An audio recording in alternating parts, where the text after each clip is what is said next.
Le découvreur de la chiropraxie s'appelle David Palmer. Et déjà en 1895, parlait de 3 causes de perte de la santé, donc une cause physique, une cause chimique et une cause émotionnelle.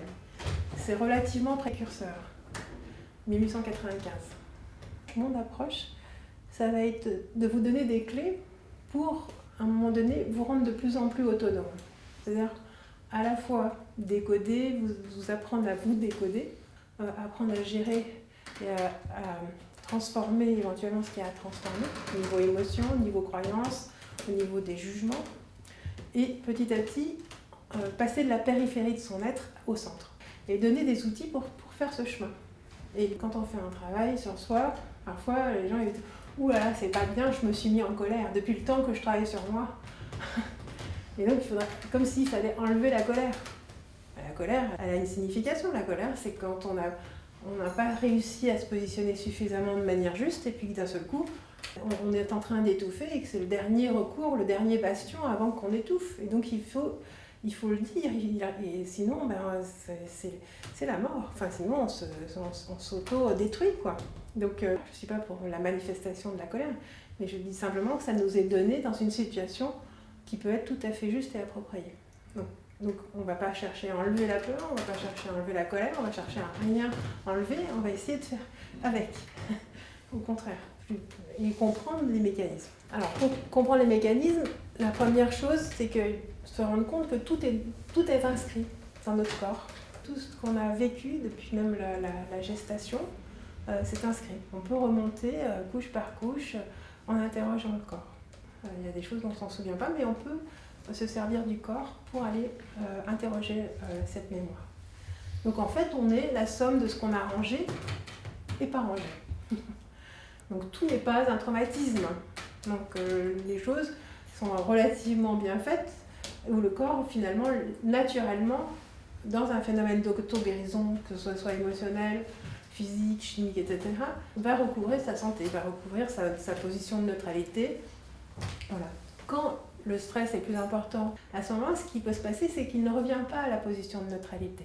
D'accord ? Donc, il se déséquilibre. À un moment donné, il y a un tel déséquilibre que je vais avoir quels symptômes, par exemple ?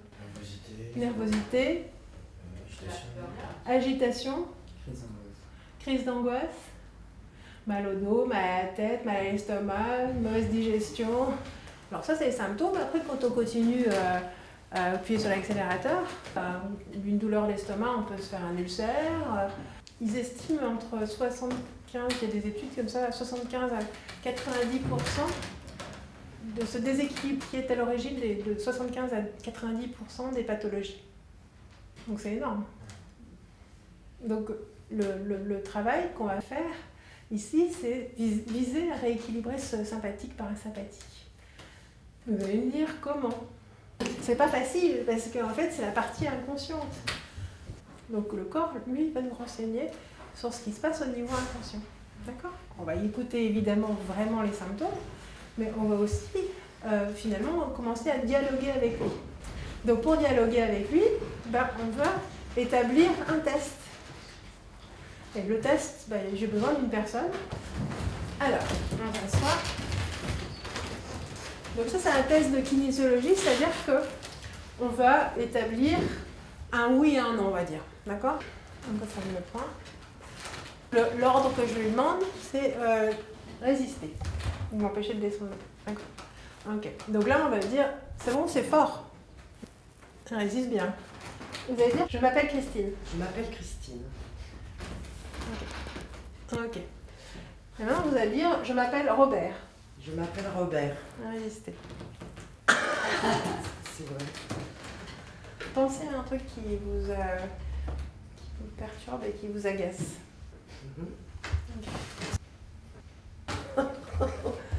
L'idée, c'est que quand on donne une information qui est logique pour le corps, c'est-à-dire je m'appelle Christine, il va répondre à ma demande, c'est-à-dire de résister.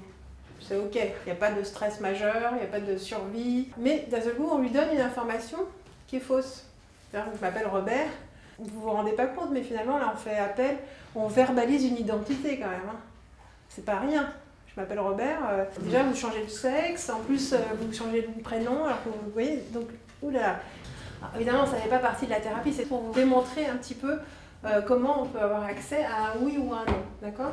Le oui, ce serait il n'y a rien qui me dérange, et là, il y a quelque chose qui me dérange, ça sera le non. Et tout de suite après, je lui ai demandé de penser à quelque chose qui la dérangeait. Effectivement, ça a corroboré, d'accord? Si on voulait travailler sur quelque chose, on pourrait imaginer que on ne va pas travailler sur ce qui renforce, parce que là, voilà, c'est ok, tout est ok. Donc on va plutôt aller du côté où là, il y a des faiblesses, d'accord? Où le corps répond, non, si on pense à cette situation-là, là, j'ai plus de force, d'accord? Merci. En fait, ce que j'adore, c'est quand les gens, petit à petit, au fur et à mesure des séances, qui reviennent et ils ont déjà fait un bout du chemin.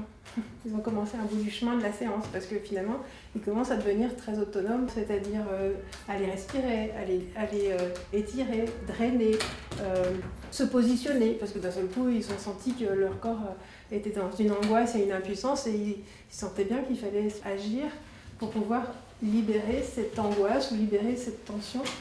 S'apercevoir que tout ça est assez juste et cohérent.